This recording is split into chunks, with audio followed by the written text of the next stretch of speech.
woman that had left a Twin Falls mom in a different country. Last month, we told you about Miriam Herrera. She recently traveled to Mexico to continue the process of applying for permanent U.S. residency on a spousal visa. Now, with the help of an Idaho senator, she's finally back home in Idaho. Our Brenda is here this morning to tell us about this sweet reunion. Brenda, tell us. Yeah, the Herrera family says this has been a traumatic experience for them. Miriam and her husband were stuck in Mexico for more than a month, separated from their children. But after some help from Senator Mike Crapo, they were able to speed up the process of getting back to Idaho. Miriam flew back to the U.S. on January 30th. And the best part is that she kept it a secret from her children so that she could see the look on their faces when she finally came back home.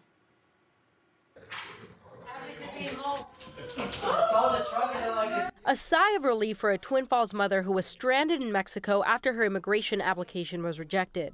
I was so happy to be home with my children.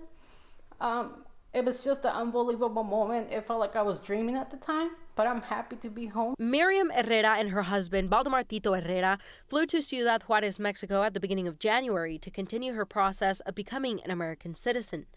That's when her application for citizenship was denied and she was banned from re-entering the U.S. for 10 years. Oh, how am I going to do it to live out here? I don't know how things are here, and Mexico is a dangerous place. You know, there's a lot of stuff that happens there. You don't feel safe. But with the help of Idaho U.S. Senator Mike Crapo, Miriam Herrera received her visa that allowed her to come back to the U.S. I was in disbelief at the time, like, is this really happening? Like, did the senator really answer back and reach out to us? Senator Crapo's letter asked the consulate to dismiss its original decision, making her waiver valid once again. About a couple weeks later, Miriam was not only able to pick up her visa, but also get on a flight back to her children. When she touched ground here, I was like, yes, she's here.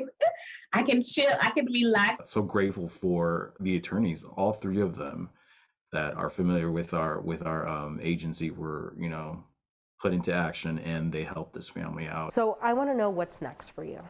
My next step is to go get my driver license and finally drive after many years I've never driven, so I have to learn.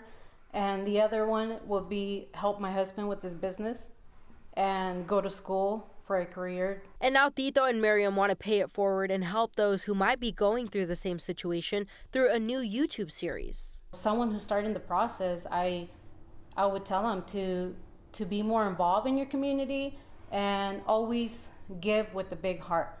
You never know when you might need something, and that's when whatever you gave, it's when it'll come back to you. She also wants to help lawmakers understand the difficulties immigrants encounter during the process of obtaining citizenship. Had Miriam had a driver's license, she might not have been able to re-enter the U.S., but she, like many other undocumented people, was unable to obtain one legally in Idaho. I would like to send a message to Governor Leto and lawmakers to please pass a law that allows immigrants to obtain a driver's license. They don't have to be living in the shadows more. They already do as it is, live in the shadows, but obtaining a driver's license makes a big difference in somebody's life. And Miriam says that she wants to pursue an education in dentistry, and she will be enrolling in school soon. And Miriam and Tito also say that they want to thank the community for all their support and all the sweet messages during such a difficult time. Mike Crapo came in just at the right time there for that family. Thank you so much.